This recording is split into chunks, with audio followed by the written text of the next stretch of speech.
Assalamualaikum warahmatullahi wabarakatuh. Perkenalkan, nama saya Arinda Aulia dengan NIM 0701231011 dari kelas Ilmu Komputer 2. Di sini saya akan memaparkan materi tentang arsitektur dan organisasi komputer. Arsitektur komputer adalah desain atau konsep dasar dari sistem komputer, mencakup cara kerja CPU, jenis instruksi, dan bagaimana data diproses. Fokusnya pada apa yang dilakukan oleh komputer.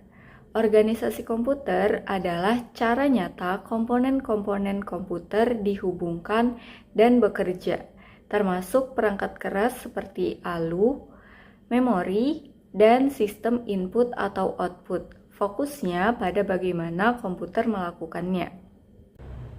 Selanjutnya, komponen utama dalam komputer. Di sini ada beberapa, di antaranya adalah CPU atau Central Processing Unit.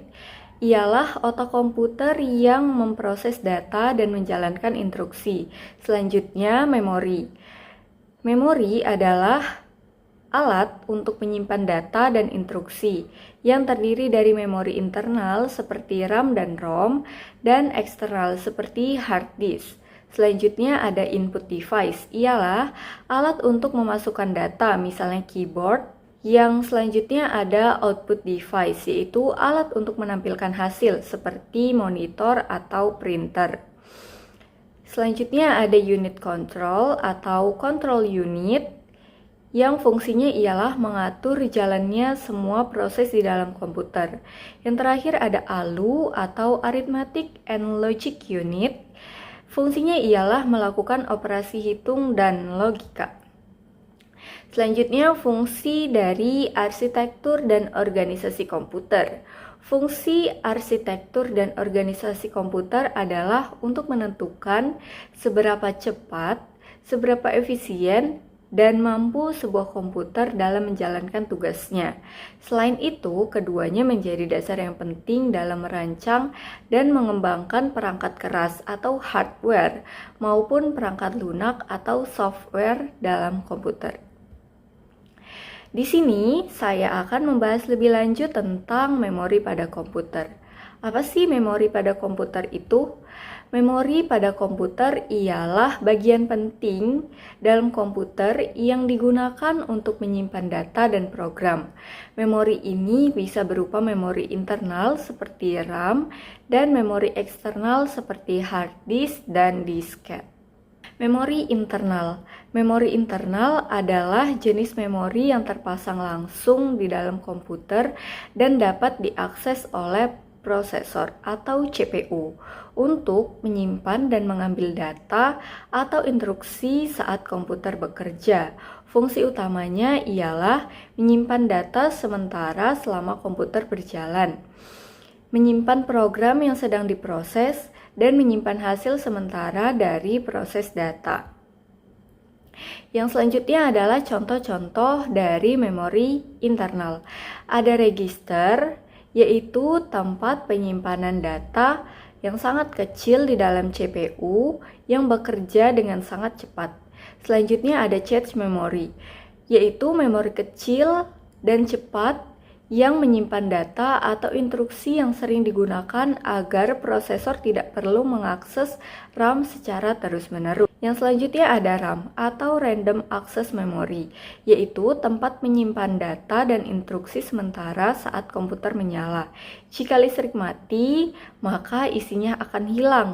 Yang selanjutnya ada ROM atau Read Only Memory, berisi program dasar seperti proses booting yang dibutuhkan saat komputer pertama kali dinyalakan. Isinya tetap meski komputer dimatikan. Selanjutnya, memori eksternal. Memori eksternal adalah media penyimpanan data yang berada di luar prosesor dan tidak bisa diakses langsung oleh CPU, melainkan melalui proses input atau output. Memori ini digunakan untuk menyimpan data dan program dalam jangka panjang, meskipun komputer dimatikan. Fungsi memori eksternal diantaranya ialah menyimpan file, program, atau data secara permanen, membackup data dari memori internal, dan memindahkan data dari satu perangkat ke perangkat yang lain. Contoh-contoh memori eksternal. Yang pertama ada hard disk drive, ialah penyimpanan utama komputer dengan kapasitas besar dan dengan kecepatan yang sedang. Yang kedua ada solid state drive. Ini kecepatannya lebih cepat daripada hard disk drive dan tidak memakai piringan berputar. Yang selanjutnya ada flash disk atau USB drive. Praktis dan bisa dibawa kemana-mana. Selanjutnya ada CD atau DVD, yaitu penyimpanan optik yang digunakan untuk media seperti lagu, film, atau software. Selanjutnya ada kartu memori atau memory card. Biasanya digunakan pada kamera digital, ponsel, atau tablet. Selanjutnya ada pita magnetik atau magnetic tape. Digunakan untuk membackup data dengan skala besar. Memori internal dan memori eksternal. Singkatnya, memori internal adalah memori di dalam komputer yang langsung digunakan oleh prosesor untuk menyimpan data secara sementara, seperti RAM dan ROM. Sedangkan memori eksternal adalah media penyimpanan di luar prosesor yang digunakan untuk menyimpan data secara permanen, seperti hard disk dan flash disk. Memori internal bekerja cepat, tetapi isinya dapat hilang ketika komputer dimatikan. Sedangkan memori eksternal tetap menyimpan data meskipun komputer dimatikan. Memori berdasarkan kelistrikannya. Memori berdasarkan kelistrikannya dibagi menjadi dua. Yang pertama memori volatil, yaitu memori ini dapat menyimpan data selama terdapat aliran listrik. Saat komputer dimatikan, semua data di dalamnya akan hilang. Volatile memory digunakan untuk menyimpan data secara sementara saat sedang diproses. Contohnya seperti RAM. Yang kedua ada memori non-volatile, yaitu memori ini tetap menyimpan data meskipun tidak ada aliran listrik. Data tidak akan hilang saat komputer dimatikan, sehingga cocok untuk menyimpan program inti atau penting. Contohnya seperti ROM dan flash disk atau SSD. Hierarki memori pada komputer. Memori komputer disusun dalam tingkatan berdasarkan kecepatan dan kapasitasnya. Dapat disebut dengan hierarki komputer. Semakin dekat dengan CPU, maka semakin cepat aksesnya. Tapi biasanya kapasitasnya lebih kecil. Urutannya ialah yang pertama ada register yang paling cepat di dalam CPU dan sangat kecil. Yang kedua ada cache memory, cepat berada di antara CPU dan RAM. Yang ketiga ada RAM, yaitu main memory, kapasitasnya besar dengan kecepatan yang sedang. Yang selanjutnya adalah memori eksternal, seperti hard disk atau SSD. Lambat, tapi sangat besar kapasitasnya. Selanjutnya backup storage, seperti tape drive untuk penyimpanan jangka panjang. Manajemen memori oleh sistem operasi. Sistem operasi mengatur penggunaan memori agar semua program bisa berjalan lancar tanpa saling mengganggu.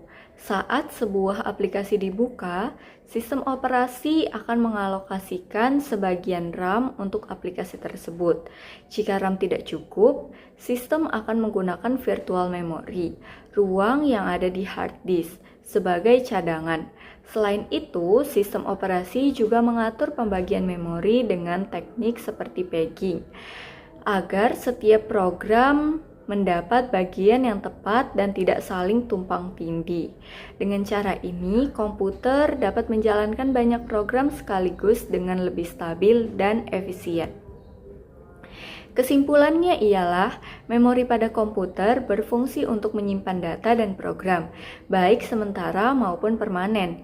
Memori terbagi menjadi dua, yaitu memori internal seperti RAM, ROM, dan register, yang langsung digunakan oleh prosesor, serta memori eksternal seperti hard disk, SSD, dan flash disk, yang digunakan untuk penyimpanan jangka panjang.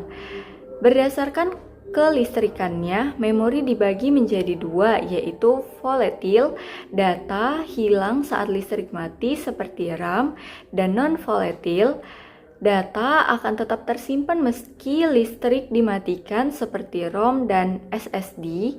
Dalam hierarki memori, semakin dekat dengan CPU, maka memori semakin cepat, tapi kapasitasnya semakin kecil. Memori juga berperan penting dalam siklus kerja CPU, mulai dari mengambil, memahami, hingga menjalankan instruksi. Baik, sekian pemaparan materi dari saya. Sampai jumpa di next video. See you guys.